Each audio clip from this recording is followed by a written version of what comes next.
Ассаламу алейкум, ардақты ағайын. Ақжайық арнасының эфирінде ғибарат бағдарламасы. Бүгінгі ғибаратқа арқау болатқан тәуелсіздік тақырыбының төңірегінде әңгіме қылатын боламыз. Ендеше студия қонағымен таныс болыңыздар. Қазақстан мұсылмандар діни басқармасының Батыс Қазақстан облысы бойынша өкіл имамы Сабыр Алиев Бақытжан Құралбай. Бақытжан Құралбай, студиямызға қош келдіңіз. Ардақты ағайын, енді жоғарыда айтқандай тәуелсіздік мейрамы құтты болсын. 30 жыл биыл тәуелсіздігімізге толғалы отыр. Енді әрине кеше ғана тәуелсіздігімізді алғандай болып көрінгенмен 30 жылда өте шықты. Осы тұста біз Бақытжан Құралбайұлымен осы тәуелсіздік тақырыбында әсіресе мынау тәуелсіз болу, жалпы дініміз адамды тәуелсіздікке, бостандыққа, еркін ойлауға төңірегінде қандай құндылықтар бар, дініміз қалай қарастырады, сол мәселе төңірегінде әңгіме қылатын боламыз. Бәке, осы тәуелсіздік шынында қарап отырсаңыз Аллах тағаланың берген сыйы ғой. Енді бұл жеке адам үшін көп мемлекеттің тәуелсіз болу болмауы, енді қатты патриот болмаса, қатты білінбеуі де мүмкін. Мысалы, енді ақша қазіргі заманда материалдық жағдайда көп алға шыққан заман ғой. Ақшаңыз болса, мүмкін шетелде де өмір сүре беруіңіз мүмкін, басқа да дей тұрғанмен мынау жалпы елдік жауапкершілікті ойлаған уақытта шынында мына еліміздің тәуелсіз болуы, мынау әсіресе өзіміздің ұрпақтарымыздың еркін осы жерде жүріп тұруы, сонымен қатар мынау дініміздің де шындап енді ең бір мынау тәуелсіздігіміздің болмаған кезде бір зиян шеккен, ең қатты зиян шеккен осы шындап келсеңіз осы дініміз, тіліміз ғой. Енді 70 жыл кеңес үкіметінде болған уақытта қаншама сауатты ата-бабаларымыздан айырылып қалды. Соның ішінде мына дінге байланысты өте қатты қысым болды ғой. Енді шүкір қазір тәуелсіздігімізді алуымен бірге міндетті түрде мына дініміздің, тіліміздің дамуы қатар айтылады. Өйткені шынында тәуелсіздік алған жылы санаулы ғана мешіт болса, қазір пәленбай мешіт бар. Әрине, енді мешіттен бұрын ол тек қана мешіттің санымен ғана мақтанбай, қазір тәуелсіз ұрпақ дүниеге келді. Қаншама жастар емін, еркін, құлшылығын жасай алады. Азанымыз айтылады. Дей тұрғанмен осы тұста кейбір осылай жастарымыздың имандылыққа бет бұрып, мынау өзіміздің қайтадан бұрынғы ата-бабамыздың жолына түсуіне, бұл да бір кейбір елдердің, мүмкін кейбір адамдардың қызғанышын оятып, әртүрлі іріткі салуға тырысып жатады. Осыған енді біз берілмей, осыны тәуелсіздікті сақтап қалу, енді бұл тәуелсіздікті алу бар. Оны енді мына спортта да кез келген салада бір жетістікке жету бар да, сол жетістікті ары қарай ұстап отырудың өзі өте қиын дүние ғой. Ол сондықтан біз осы тәуелсіздігімізді Алла бұйыртса мәңгілік болсын деп айтамыз. Енді мәңгілік болғанда кейбір критика айтып жатады. Бұл жерде қиямет қайымға дейін осы тәуелсіз ел болуға Аллах тағала жазсын, ынтымақ бірлігімізді арттырсын. Осы тәуелсіздік тақырыбында әңгіме қылсақ, осы дінде жалпы қалай қарастырады? Ассаламу алейкум, құрметті көрермендер, құрметті Мақсат Аралбайұлы. Егер мынау тәуелсіздікті дінмен айтатын болсақ, Алла тағалаға құл болу дегеннің өзі шындығында басқа нәрсеге тәуелділіктен құтылу деген нәрсе. Яғни барлық мұқтаждығыңды, мұңыңды тек қана жаратушы бір хақпен байланыстырып, одан басқа еш нәрсеге тәуелді болмау. Азат болу. Дүниенің жаңағы дүниенің құл болып кетуден сақтау, не болмаса мына креслоның құлы болып кетуден сақтану, не болмаса бір диплом алу үшін жаңағы сол дипломның құлы болып, сол дипломды алу жолында көптеген қитұрқы іс-әрекеттерге барудан сақтану. Бұның барлығы жаңағы мұсылмандықтағы жаңағы Аллаға құл болудың дәрежесімен осы нәрселердің бәрінен азат болады. Яғни адам баласы мысалға Алладан басқа Құдай жоқ, Мұхаммед оның елшісі деген куәлік, ең бірінші куәлік шахадатымызды айтамыз ғой. Сол сөздің өзінде мысалға қарап тұрсаң, өзіміздің түсінікпен түсіндіретін болсақ, сіз бір нәрсеге қаражаттан қысылып қалсаңыз, қандай бір көмек керек болып жатса, өзіңізден жағдайы жоғарырақ адамның алдына барасыз, көмек сұрап. Иә. Сіз маған көмектесіңізші. Егер өзіңізден жағдайы төмен, өз күнін өз көре алмай жүрген адамнан барып көмек сұрамайсыз, білесіз сіз оның жағдайын. Алла тағала осы нәрсені айтып жатыр. Барлық жаратылыстардан адам баласы сендер жоғарысыңдар.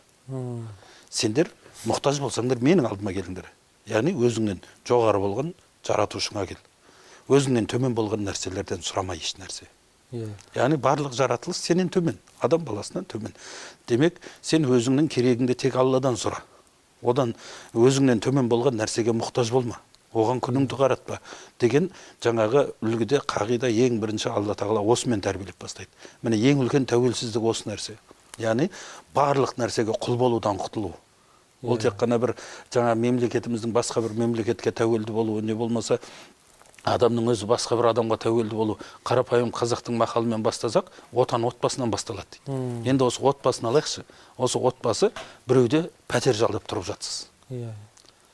Ана пәтердің иесінің артық ауыз сөзін естіп қалмау үшін барыңызды саласыз. Ана пәтер иесі жаңа пәтерден шық деп айтып қалмау үшін сол жерде бар жаңағы сол пәтер иесіне жағыну үшін барлық талаптарын орындайсыз. Соған тәуелді болып жүресіз. Ал енді сөйтіп жүріп, соның бәріне көніп жүріп, өзіңіздің кішкентай болса да бір үйіңізге жеттіңіз. Өзіңіздің жеке баспанаңыз бар. Енді ол жеке баспанаңыз қандай кішкентай болса да, елдер келбей, мынауындай үй деп тұрсың ба деп қанша сыртынан сөз айтса, сізді ол қызықтырмайды. Сізді қызықтыратын нәрсе сол үйіңіздің бар екендігі, енді сол үйдегі жаңағы жанның тыныштығын іздеумен басталады. Сол өз үйіңізге жеткеннен кейін, өзіңіздің жеке баспанаңызға жеткеннен кейін, сол баспанадан айырылып қалмаудың қамын жасайсыз. Сол баспанаңызды жаңа бұзылып кетпеу үшін сол баспананы дұрыстап жөндеу мәселесі осыны ретке қою. Яғни мемлекет деген нәрседе осы отанымыздың да тәуелсіздігі осы. Жаңағы біреуге тәуелді болып тұру, жаңағы пәтерде жүрген отбасының жағдайы сияқты. Сіз келдіңіз, енді өзіңіздің жеке мемлекет, өзіңіздің жеке баспанаңыз бар. Енді осы мемлекетті әркім әртүрлі сөздер айтады жаңа. Енді неге? Өйткені бұл тәуелсіздікке жете алмай жүрген қаншама ұлттар бар, қаншама ұлыстар бар. Олар да осы нәрсені жаңағы не істегісі келеді? Қызғанышпен басқа да қарап, не болмаса жаңағы үлкен державалар осындай кішкентай ғана, аз ғана ұлттың осындай керемет жерді ие болып, керемет жаңағы жермен өзінің тәуелсіздігін алып, жеке кеткенін қаламайды. Содан кейін де ол жерде бір ортада іріткі салғысы келеді.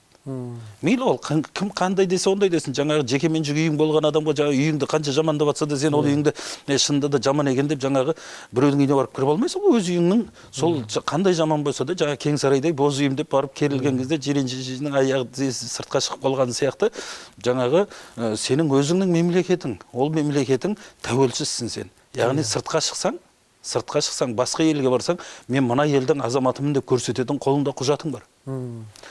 Мына елдің азаматымын деп айта алмай жүрген көптеген ұлттар бар. Сан жағынан бізден әлдеқайда көп ұлттар бар. Мемлекеттігі жоқ. Жері жағынан біздерде мысалға Якутияны алатын болсақ, жері жағынан әлдеқайда үлкен бізден. Бірақ тәуелсіздігі жоқ. Яғни ол жердегі бұл Алланың, жаңа өзіңіз сөзің айтқандай, бұл Алланың берген бізге сыйы. Үлкен сый. Яғни бұл жерде біздің санымыз жағынан көп болуымыз, не болмаса жеріміздің үлкендігінің арқасында жеттік дейтін нәрсе емес. Жер үлкен болса да жете алмай жатқан, саны көп болса да жете алмай жатқан осы тәуелсіздікке ұлттар көп. Оның қасында Алла тағала бізге осы тәуелсіздікті берді. Енді осы тәуелсіздікті бір бар күш-жігерімізбен сақтауымыз керек. Сыртқы сөздің анау анайындай дейді, мынау мынандай дейді деген нәрсеге еріп кетпей, осыны сақтап қалу біздің әрқайсымыздың міндетіміз. Мысалға, қарап тұрсақ, сол отанның тыныштығын қорғау. Пайғамбарымыз саллаллаху алейхи вассалам хадисін қараңызшы, не деп жатыр? Екі көз тозақтың отына күймейді. Біреуі жаңағы не? Түнімен ел ұйқыда жатқан кезде тұрып, Алладан қорқып, құлшылық етіп жылаған көз дейді. Екіншісі, отанның тыныштығын, ел ұйқыда жатқанда отанның тыныштығын күзетте тұрған көз дейді. Яғни екеуінің дәрежесін бірдей қылып тұр. Мұсылман адам сезінеді, құлшылықтың мұсылман болып Аллаға құлшылық етіп түнгі намазға тұру дегеннің қандай үлкен нығмет екенін сезінеді. Яғни осы нығметпен тең дәрежеде қойып жатыр күзетте тұрғанымды. Отанды қорғаудың, сол кішкентай болса да өзіңнің отаныңның күзетіп, соның тыныштығын күзетіп тұрудың қандай үлкен сый екенін мысалға біздерге айтып жатыр. Міне сондықтан бұл тәуелсіздік бізге Алланың берген сыйы. Алла тағала осы тәуелсіздікке жетуімізді енді тек қана біз бір мемлекеттің тәуелсіздігі деген нәрсемен ғана өмір сүрмеуіміз керек. Біз осы тәуелсіз болудың қадірін ұғынуымыз керек. Жаңағы айтқанымыздай, Аллаға ғана құл болған адам басқа жаратылыстарға деген тәуелділіктен құтылады дегеніміздей, біз осы тәуелсіздігімізде өзіміздің бағытымызды, бағдарымызды анықтағаннан кейін әркімге бір жаңағы дүниеге басқа нәрсеге құл болып кету деген сияқты нәрселерден біреу айт дегенде, біреу жаңағыдай өсекте деген деп соның айтқан сөзіне еріп кетіп, біреу басқаны айтқан екен деп оның айтқан сөзіне еріп кетсек, ол ертең бұл тәуелсіздігімізде тістегеннің аузында, ұстағанның қолында кетіп қалуы мүмкін. Сондықтан қандай қиыншылық келсе де, қандай жағдай болса да, ата-бабаларымыз армандап кеткен тәуелсіздік. Бұл жолда біз оның ата-бабаларымыздың көрген қиыншылығының оннан бірінде көріп жатқан жоқпыз. Жанын құрбан етті ол кісілер. Өмірін құрбан етті ол кісілер. Ол кісілер келек десеңіз, отбасы, баласы түгел құрбандыққа шалды. Бар дүниесін құрбандыққа шалды. Осы біздердің осы тәуелсіз елде өмір сүруіміз үшін. Болашақ ұрпағымыз тәуелсіз болса екен деген арманмен. Біз сол дайынасқа тыққасып болып келдік. Енді осыны сақтап қалу, жаңағы ата-бабаларымыздың қанымен, ата-бабаларымыздың жанымен келген тәуелсіздікті сақтап қалу біздердің әрқайсымыздың міндетіміз. Оған жауапкершілікпен қарап, оны сезінуіміз керекпіз. Сөйтіп, егер осы нәрсені сезінсек, біз елімізді жаңағы қорғау жолында барымызды саламыз. Оған жаңағы тілімізді қорғауда кіреді, оған дінімізді қорғауда кіреді, оған жаңағы ұлттық болмысымызды қорғауда келеді, оған салт дәстүрімізді қорғауда келеді. Оның ішінде жаңағы барлық қазақы болмысты сақтап қалудың барлығы осының ішінде жүреді. Үлкен рахмет, Бәке, өте жақсы айттыңыз. Шынында мына исламның негізгі, жаңа өзіңіз айтқандай, Аллаға құл болу деп шақырғанның концепциясының артында тәуелсіздікке шақыру ғой. Тәуелсіздікке шақыру. Шынында адамды билік болсын, мансап болсын, жаңағыдай байлық болсын, адамды жалғыз Құдайдан басқа ешнәрсеге мұқтаж болмауға шақыру. Шынында былай қарасаңыз, кейбір азаматтар Аллаға құл болу керек дегенде бұл керісінше адамды бостандыққа шақыру. Бостандыққа. Сондықтан мен ойлаймын, көрермен, біз дұрыс түсінуіміз керек. Шынында ол кейбіреулер Аллаға құл болудан кейбіреу намыс көруі де мүмкін ғой. Енді әрі қарай, мысалы, енді әрине ондайдан Құдай сақтасын, ондай ойдан. Бірақ сондай кейбір жоқ, мен ондай болмай жүріп, ол керісінше бір болмайтын бір материалдың құлы болып, болмаса бір болмайтын бір айтқанда сол Құдайдың бір жаратқан дүниесінің құлы болып жүрген болуы мүмкін. Оны сіз байқамауыңыз да мүмкін. Сондықтан бұл шында ойланатын дүние екен. Шында әрбір мұсылман адамға, әрбір адамға ол Алланың алдында құл болу деген басқа дүниелерден шында. Әрине бұл енді Бәке, тілге айтуға оңай, шында. Бір Құдайға құл болу керек, басқадан тәуелсіз болу керек деген тілге айтуға оңай. Бірақ іс жүзінде қарап отырсақ, жүзеге асыру өте қиын ғой. Өте қиын. Жаңа өзіңіз айтпақшы, отбасын мысалын жақсы келтіріп отырсыз. Отбасы шында отан отбасыдан басталады. Отбасымызды түзей алмай жүрсек, отбасымызда ынтымақ бірлікке келе алмай жүрсек, отбасымызды басқарамай жүрсек, ол енді елді басқарып, елді ынтымақ бірлікке келтірем деген ол бос әңгіме болады. Кейде өзіңіз жақсы білесіз, кезінде ақсақалдар деген сол әулеттің бір тыңдайтын адамы болды. Осы әулетті әйтеуір үлкен кісі айтса болды, оның сөзінен ешкім аттап баспайды. Қазір өкінішке орай көп әулеттерде мына үлкен кісілердің де орны қалмай бара жатыр ғой. Енді жаңағыдай әр кім өзіне би, тіпті үлкен кісілердің өзі мен араласатын жерге араласпайды да, араласпайтын жерге араласып жүретін заман ғой қазір. Шынында қарасаңыз, керісінше сол жастарына, өзінің отбасын тәрбиеге араласу керек еді, айдаладағы араласпайтын жерге араласып кеткеннен гөрі.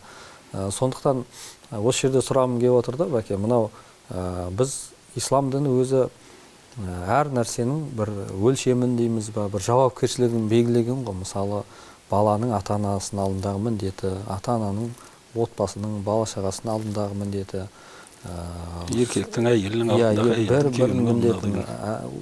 Енді осы тұста сізге сұрақ қойғым келіп жатқан, мынау әр адам отбасынан бөлек осы қоршаған ортаның алдындағы, мына елінің алдындағы, халқының алдында қандай міндеті бар? Енді бұл міндет деген мәселеге келсек, сәл бір қиыншылық пайда болады қазіргі қоғамда. Өйткені қазір біз әрқайсымыз жеке-жеке бір идеал болып кеткенбіз. Елдің бәрін өзіміздің жаңағы түсінігімізбен, өзіміздің өлшемімізбен қарайтын болып кеткенбіз. Бір мысал бар ғой, біреу жаңағы сен 60-пен айдап келе жатсаң, қасыңнан біреу жаңағы 70-пен қатты өтіп кетсе, көлігіңнің қасынан. Мынау асығып не болды, ұшып қонып, немене, мынау деп дұрыстап айдамай ма машинаны деп.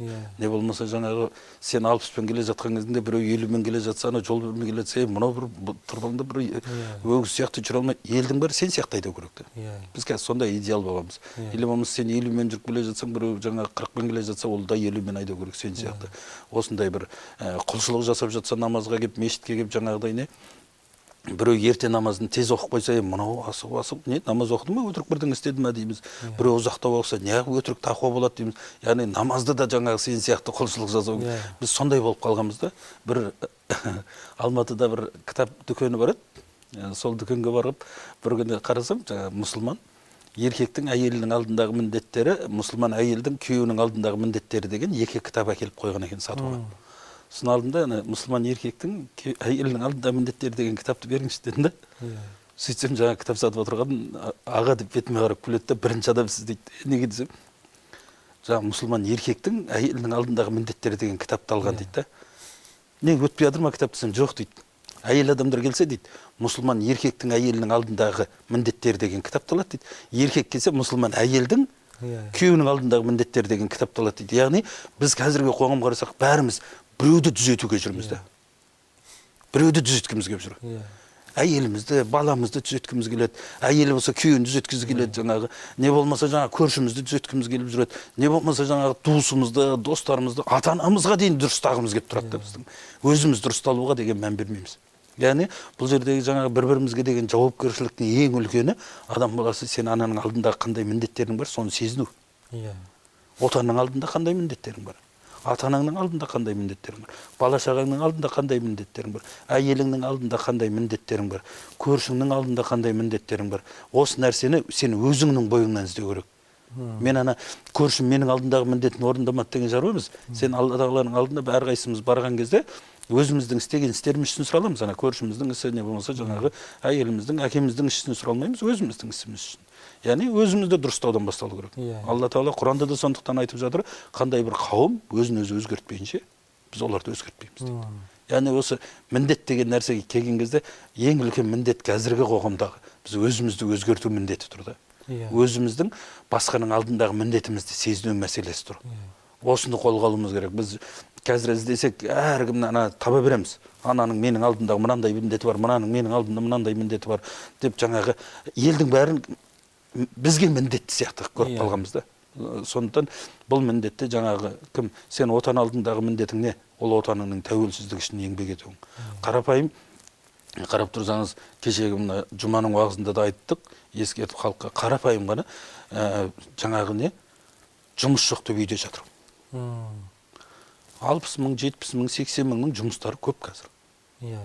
Құрылыста болсын, басқа салада болсын, жұмыстар көп. Айлығы аздау болуы мүмкін, бірақ жұмыс көп. Мысалға сол жұмысты істемейміз. Бір жыл жатамыз үйде, ана 60 мың айлығын, бір жылда 60 мыңнан сені 700 мың ақша жасайтын ені ғой. Бір жылда. Сен бір жылда сол 60 мыңда аз көрдің де, бірақ бір жылда көк тиын де таппадың. Ана әке-шешеңнің тапқан табысынан шетінен жеп, мүжіп жатырсың. Мысалға қарасаң, үлкен бір намыс сол. Не үшін? Еркек адам үшін қол аяғы бүтін адамның, жаңағы 12 мүшесі сау адамның біреудің тапқан дүниесіне қол жайып қарап отыру, бұл үлкен бір жаңағыда айтқан кезде үлкен ұятты нәрсе де. Яғни сен отан алдындағы міндетің осы нәрсе. Сен азды болсын, көпті болсын, отанның алдында қызмет жасап жұмыс істеуің, қарап жатпауың. Біреулер жаңағы, ой, бәлен жерде жаңа табыс бар екен деп, ана Түркияда осындай табыс бар екен деп, Америкада мындай табыс бар екен деп, тағы бір жақта осына Россияға барсаң осынша табыс екен деп, жақсы сен бардың ол жақтан өзіңе жеке табыс тапқан шығарсың. Бірақ сен қол күшіңді, өзіңнің бар еңбегіңді басқа мемлекетке жұмсап келіп отырсың да. Басқа мемлекеттің гүлденуіне жұмсап отырсың. Өз елің үшін тік пайда келтірген жоқсың. Өзің жеке басыңа тапқан шығарсың бір пайданы. Онда несін істеп жатсың? Өзіңнің ертең келгеннен кейін өзіңнің отбасыңа бірдеңеге ғана жұмсарсың, басқа түкке де ол ешқандай қоғамға пайда жоқ. Яғни отанның алдындағы міндетіміз осы отанның гүлденуі үшін азды болсын, көпті болсын еңбек етеміз сәл болса. Еңбектену. Ата-анамыздың алдындағы міндетіміз оларды ешкімнің алдында сенің балаң анандай деген сөзге қалдырмай оларға жаңа сый құрмет көрсетуіміз. Міне бала деген сенің балаңдай болсын деп алғыс алатындай қылып ата-анамыздың елдің алдында жүзі жарық болатындай өмір сүруіміз. Бала шағамыздың алдында бала шағасы тұрып ана сенің әкең бе деп басқа достары қол шығып көзіне шығып көрсетпейтіндей міне менің әкем деп мақтанатындай ата-ана болуға міндет. Осылардың алдындағы міндеттерімізді өзіміз орындайтын болсақ, сонда біз жаңағы Алла тағала біздің қоғамды өзгертеді. Өте орынды айтып отырсыз, бәке. Жаңағыдай шынымен де міндет деген нәрсені жаңа сұрақты қойған әр адам біреуден талап етпестен бұрын өзі атқару керек қой біріншіден. Енді кейде мынандай да жағдай орын алып кетеді. Жаңа өзіңіз айтқандай адам қарапайым нәрседен бастаған дұрыс секілді. Өзі кейде бір адамдар болады, өзінің отбасындағы кейбір ұсақ-түйек мәселелерді орындамай бүкіл қоғамнан бір нәрсе талап етіп, қоғамдағы мәселеге араласып кетеді. Енді жарайды қоғамда, бірақ бір сатылық, бір өзің отбасың, бала-шағаңды өзіңде тәрбиелеп, сөйтіп өткен дұрыс секілді. Енді кейде үлкен сахналарда әңгіме айтып жүрген ағаларымызды қарап үлгі алады о жастар. Бірақ өкінішке орай кейде ол кісілердің де жеке өмірін, отбасылық мәселелерін қарап қалса, бір үлгі болатындай ешнәрсе таппай жатады. Керісінше жаңағыдай елге ақыл айтып жүрген, патриот болайық, осылай болайық деп жүрген азаматтардың балдары басқаша болып жүреді. Сондықтан шынында сол өзіңіздің әркім өзінен бастаған дұрыс қой. Енді осы жерде қоғам болғаннан кейін қазір неше түрлі көбейіп кетті ғой қазір. Ақыл айтқыш, басқа мәселе, мынау жауапкершілік сезіну, жаңа бәрі де отбасынан айтып жатыр ғой. Мынау мемлекетке шынында әр адам өзінің, мынау осы менің үйім ғой, осы бір, мынау енді өзіңіздің үйіңіз бір кішігірім үй болса, мынау мемлекетті осы бір үлкен өзімнің үйім деп қарайтын болсаңыз, қарапайым бір қоқысты лақтырған кезде де аулаңызға лақтырғаныңызды сезінетін болсаңыз, үйіңізге лақтырылмайсыз ғой, енді ыңғайсыз. Егер ұялмасаңыз лақтырыңыз онда үйіңізге. Қоқыс болып жатқанын қаласаңыз. Егер сондай түсінікпен жоқ, мынау менің үлкен үйім ғой, бұл менің елім ғой деген түсінік санаңызда болатын болса, сіз лақтырмайсыз. Оны аласта бір салатын жеріне саласыз кішігірім. Сол секілді өзіңіз жаңағыдай қазір халыққа қызық, жұмыс жоқ, жағдай жоқ дейді, бірақ жаңағыдай малшы таппай жатады бір мал бағатын адам. Болмаса бір қара жұмыс, көше тазалайтында адамдар таппай жатады. Бұл жерде айттым, енді әрине біреу ойлап қалуы мүмкін, мыналар ақыл үйретіп отыр ғой деп. Ол егер сіздің ниетіңіз дұрыс болып, мынау намыс, өзіңіздің түсінігіңіз дұрыс болатын болса, көше сыпырғанның өзі де егер сауапқа айландыруға болады да, бәке. Жаңағыдай мынау жоқ, мынау елімнің таза болған адамдардың былай өткенде таза жерде жүрсін деп ықыласпен істейтін болсаңыз, ол біріншіден жалақыңыз аласыз, екіншіден сауап қой. Дұрыс қой, шариғат бойынша да. Былай айтқанда сіздің көңіл күйіңізге де әсер етеді. Енді осы жерде бір сізден сұрайын деп жатқаным, ел болғандықтан енді біз бұл елді тек қана қазақтар тұрмайды ғой. Басқа да ұлт өкілдері бар, басқа да дін өкілдері бар. Енді олардың алдында біздің жауапкершілігіміз қалай? Өйткені әлеуметтік желілерде көп ұлтаралық мәселелер, бір тілді де талап еткенде, бір нәрсені талап еткенде біз шектен шығып кетіп жатамыз да. Мынау ұлтжанды болудың бір дін бойынша да бір шегі бар ма, жоқ? Бұлармен қарым-қатынасымыз қалай болу керек? Енді пайғамбарымыз саллаллаху алейхи ва саллям хадисінде де айтылады. Жаңағы мұсылман емес қоғам, мұсылман ортада мұсылман емес адамның өмір сүріп жатқан жаңағы адамдарға кім оларға зәбірлік көрсетсе, зорлық көрсететін болса, ол маған зұлымдық жасаған. Мен өзіме зұлымдық жасағандармен қиямет күні өзім есептесем дейді. Яғни тыныш өмір сүріп жатыр. Бұл жердегі мәселе анықтап алатын тыныш, көршің, туысың, жаңағы қарым-қатынасың жақсы, тыныш өмір сүріп жатқан кезде сен онымен жақсы қарым-қатынаста болуға міндеттісің. Сыйлауың керексің. Яғни құрметтеуің керексің. Ол тыныш жатса. Құранда да жаңағы сендерді үйлеріңнен қуып шықпаса, мал дүниеліктерің тартып алмаса, оларға қарсы, олармен жақсы қарым-қатынас жасауларыңа ешқандай тыйым жоқ деген сияқты аяттардың келтірілген. Яғни бұл қарым-қатынаста, осы тыныш өмір сүріп жатқан қарым-қатынаста бізде солай жаңағы жауап беру. Жаңағы жақсылыққа жақсылық әр адамның ісі, жамандыққа жақсылық ер адамның ісі деп қазақтың мақалында да айтылады. Яғни енді кейбір жерде жаңағы тіл мәселесі, басқа мәселелерде кеткен кезде мына елбасымыздың бір сөзі еске түседі. Елбасымыз айтады ғой. Адам біздің қоғамды дамыту үшін әрқайсымызды өзіміздің жеке басымыздың қалауынан мемлекеттің қалауын, жеке басымыздың жетістігінен мемлекетіміздің жетістігін жоғары қойған кезде ғана біз дамимыз деп. Яғни кейбір жерлерде өкінішке орай кейбір жағдайлар болады, екі адамның арасындағы талас тартысты ұлтаралық талас тартыс сияқты көрсеткісі келіп тұрады. Екі адамның арасындағы жаңа дау-дамайды ұлтаралық дау-дамайға айналдырғысы келіп тұратындар болады. Жоқ, сен мейлі ол жердегі сен өзіңнің жеке басыңды сондай бір жеке басыңның жетістігін сондай нәрсеге айналдырып жету, ол ертең бәрібір жетістік жаңа жақсылық әпермейді. Керісінше сол ұлтыңның, еліңнің жетістігі үшін өзіңнің кішкене болса да сәл жетістігіңді төменде қойсаң, өзіңнің жеке басыңның жаңағы арман мақсадын ұлтыңның, елдің арман мақсаты үшін жеке қойсаң, төменірек қоятын болсаң, міне осы кезде шындығында біз жетістікке жете аламыз. Яғни жаңағы қазақтың сөзінде айтылған жаңа бір жағадан бас, бір жеңнен қол шыққан кезде ғана біз үлкен күшке айнала аламыз. Әрқайсымыз шындығына келген кезде Қазақстан елі қазаққа керек. Қазаққа керек. Мейлі ол жаңағы басқа ұлттың өкілі мейлі қазаққа келіп жаңағы арандату үшін де сөздер айтып жатқан болуы мүмкін. Арандату үшін де басқа іс-әрекеттер жасап жатқан болуы мүмкін. Бірақ соған біз арандап қалуымыз керек. Біз салқынқандылықты сақтай білуіміз керекпіз. Керекті жерінде жауап беретін уақытта келеді. Сабырлық керек сол үшін. Ана пайғамбарымыз саллаллаху алейхи вассаламға келіп айтады, Алланың елшісі, біз баяғыда анау дінсіз жүрген кезімізде әлдеқайда жақсы едік қой. Мынау жаңағы қазір біздің мұсылман исламды қабылдағаннан кейін бізге келіп көкірегін көтеріп жүргендер, біз баяғыда дінсіз жүрген кезде бізге ештеңе демейтін еді ғой. Сен дұғаң қабыл адамсың ғой, сен бір дұға етші Алла тағаладан. Мыналар бізге мұқтаж қылатындай қылып, осыларды орнымызда ауыстыратындай бір дұға етші деген кезде пайғамбарымыз сендер асығасыңдар дейді. Сендер асығысыңдар дейді. Сендерден бұрынғы қауымдар сияқты қиыншылықты сендер әлі көрген жоқсыңдар дейді. Ол қауымдарды жаңағы темір арамен аралап жатқан кезде де олар сабыр еткен еді дейді. Ал сендер соншалықты қиындықты көрмесеңдер де қазір біреу бір қатты сөз айтты екен деп жаңағы айқайлап шыға келесіңдер, ол асығыстық дейді. Міне сол сабырының арқасында қарап тұрсаңыз, пайғамбарымыз саллаллаху алейхи вассалам Мекке қаласын ешқандай соғыссыз алды да.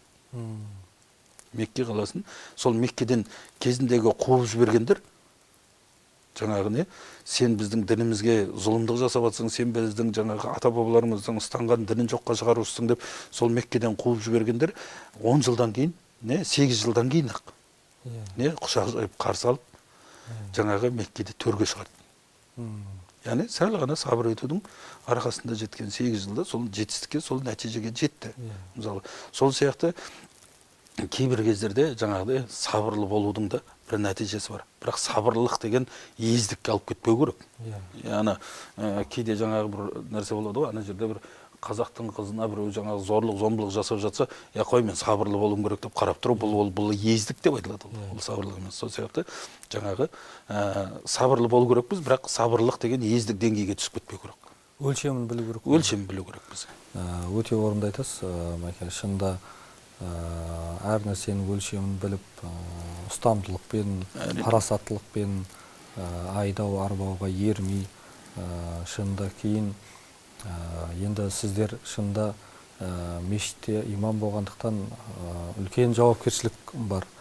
Өйткені қаншама алдарыңызға адам келеді, мысалы жұма намазында да қаншама ол енді халықтың деңгейі бәрі бірдей емес қой. Кейбіреулер шында ой неге өйтіп айтпайды, неге бүйтіп айтпайды дегендей, ол жұрттың бәрі сен сияқты емес. Оның ішінде әртүрлі деңгейдегі адамдар бар. Шында да мына дін бойынша да мына тақуалық деген нәрсе бар, фатуа деген нәрсе бар. Шында мына фатуа беретін ғалымдардың өзі қандай тақуа болса да, ол жеке өзіне ұстанған нәрсені халыққа бірден талап етуде дұрыс емес. Халықтың деңгейі әртүрлі болмақ. Осы тұста енді тәуелсіз ел болғаннан кейін шүкір мына жастарымыз да өсіп келіп жатыр. Енді осы діннің айналасында да жасыратын жоқ, негізгі аудитория жастарға басым пайызы. Мен ойлаймын да осы жастарға да кейде дұрыс емес сананы сіңдіру үшін мынау мұсылман бөлінбеу керек, әрине. Ол бөлінген дұрыс емес. Бірақ кейде осыны дұрыс емес түсіндіріп, мынау мұсылман мемлекеті болу керек, мынау мемлекет бірінші ақырындап дінге алып келіп бұл ел деген дұрыс емес, қазақтың деген, ол мұсылман болуымыз керек. Осындай енді жасырын емес, бәке, осы өзіңіз жақсы білесіз, 4-5 жыл алдын мынау Шам еліндегі мәселе өте актуалды болды ғой қоғамда. Шындап қарасаңыз, өзіміздің бауырларымыз сол мемлекетке өзінің тәуелсіз мемлекетін тастап қақтығыс аймағына міне нағыз ислам мемлекеті құрылды деп көшкендер де болды. Қазір енді біз қанша жерден қандай мемлекет болмасақ та, шүкір мына жоғары жақтағы басшыларымыз шешім қабылдап, Жусан операциясын жүзеге асырып, елдігімізді көрсетіп, қой бұлар жаңағыдай адасты ғой, енді адасқанның айыбы жоқ, қайта айналып қазығын үйірін тапса дегендей, ел бар болғаннан кейін әйтеуір қайтадан алып келдік. Шүкір қазір ол қыздарымыз дейміз ба, ол бауырларымыз да көзқарасын түзеп, әйтеуір қоғамға бейімделіп жатыр. Осы тұста мынау мұсылмандылықтың өлшемі қалай болу керек? Біз бәрібірде мынау Сауд Арабия патшалығы болсын, Мысыр болсын, Түркия болсын, әр елдің өзінің тәуелсіздік елі бар, басқасы бар. Біз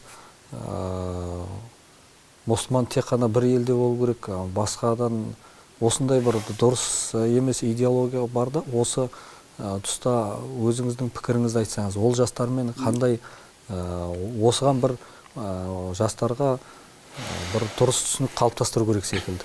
Егер мен жаңылмасам, қанша мұсылман мемлекеттері болғанымен, соның ішінде екі-ақ мемлекет ислам мемлекеті болып аталады. Египет ислам мемлекеті, Иран ислам мемлекеті. Басқа ешқайсы ислам мемлекеті болып аталып жатқан жоқ. Барлығы да зайырлы мемлекет. Барлығында да зайырлық алдыңғы қатарға қойылған. Яғни зайырлық дегеніміздің өзі бір жаңағы дінге бір атеистік көзқараспен өмір сүру, не болмаса дінге бір зорлық, зомбылық көрсету, дінге қысым көрсету деген мағынаны білдірмейді. Зайырлықтың діннің сен қандай өзіңнің жаңағы діни сеніміңді ашық айтуға ешқандай қарсылық жоқ. Егер де сен сол жолда дұрыс жүретін болсаң. Ол егер сенің сол ұстанып жүрген дінің мемлекеттің жаңағы бір тәуелсіздігінен айырылып қалуға алып кететіндей бір нәрселерге алып бармайтын болса, не болмаса мемлекеттің тыныштығына ешқандай зиянын келтірмейтін болса, сен өзіңнің дініңді емін-еркін ұстануға құқылысың, хақың бар. Яғни зайырлық деген нәрсе де осы. Бізде жаңағы осы сөзде жаңа жастардың анау ислам мемлекеті басқа осы жерде де тәуелсіздік мәселесі келеді. Қарап тұрсаңыз, нені? Кейбір жастарымыз ана батыстың идеологиясына тәуелді. Кейбір жастарымыз жаңа идеологиялық тәуелділікте бұл нәрсе. Кейбір жастарымыз жаңағы мұсылмандық идеологиясына жаңа тәуелді. Біз жаңа мұсылман мемлекеті болуымыз керек, біздің еліміз мұсылман мемлекеті болу керек. Осы нәрсеге, осы идеяға тәуелді. Біз бұл тәуелділіктен құтылуымыз керекпіз. Біздегі, яғни санамызды тәуелсіз қылып алуымыз керекпіз. Санамызды ананың ойына, ананың көзқарасына, ананың жүріп тұруына, ананың жаңа киім үлгісіне, мынаның басқасына тәуелді етпеуіміз керекпіз. Осы тәуелділіктен бірінші құтылуымыз керекпіз. Олар да яғни бір жалған идеологияның құрбаны болып жүр. Ол да бір жаңағы ананың киім үлгісіне тәуелді болып, соның айтқанымен, соның киінгенімен жүріп жатыр. Ананың жаңағы айтқан сөзінің ақиқат көріп, соның жаңағы сөзінің құрбаны болып, соның сөзіндегі құлдықта жүр ол. Яғни бізде сана тәуелсіздік болу керек та. Сана, яғни тәуелсіз пікір қалыптасу керек қоғамда. Сен шындан мен намаз оқып жүрмін. Мен оқып жатқан намазым, құлшылығым қоғамға ешқандай зиян тигізбесе, демек мен емін-еркін құлшылық жасай аламын. Демек, сен жаңағы емін-еркін құлшылық жасап жатсың ба? Демек, саған ешкім еш жерде қысым көрсетіп жатқан жоқ па еліңде? Демек, сенің құлшылығың дұрыс. Құлшылығында ешқандай зиян жоқ. Өйткені біздің жаңағы Аллаға жақындауымыздың өзі, Алла тағала Құран-ы Кәрімде не деді? Сендерді ұлыстар мен ұлттарға бөлдік, бір-бірлеріңді танып білуің үшін. Яғни біз өзіміздің ұлтымызды өзіміз таңдап алған жоқпыз. Алла тағаладан дүниеге келген кезде мен қазақ отбасында дүниеге келгім келмейді. Мен неміс болып дүниеге келгім келеді. Мен өзі ағылшын болып дүниеге келгім келеді. Не болмаса француз болып дүниеге келгім керек деп біз ұлтты өзіміз таңдаған жоқпыз. Алла тағала бізді қазақ қылып жаратты ма? Яғни осы қазақтығымызды сақтау Алланың берген нығметіне жаңағы жауапкершілікпен қарау деген нәрсе. Бізді жаңағы осы елде мұсылман қылып жаратты ма? Осы мұсылманшылығымызды жаңағы абыроймен сақтау, бұл да жаңағы Алланың берген нығметіне жауапкершілікпен қарау деген нәрсені білдіреді. Ал енді жаңағы өз сананың тәуелділігі осы нәрсеге алып барып жатыр да, бізге ондай ұлт болу деген нәрсе керек не? Міндетті түрде осы қазақ тілінде сөйлеуіміз керек па? Міндетті түрде қазақ болып, орысша сөйлеп ақ, мен осы Қазақстанды қорғай аламын. Мен ағылшынша сөйлеп ақ, осы қазақ тілін қорғай аламын деген ойлардың қалыптасуы, бұл да бір тәуелділік. Бұл да бір тәуелділік. Неге? Өйткені сыртқы күштердің жұмыс жасауының әсеріне тәуелділікті. Сен қазақтығыңды қазақ болып қана қорғайсың.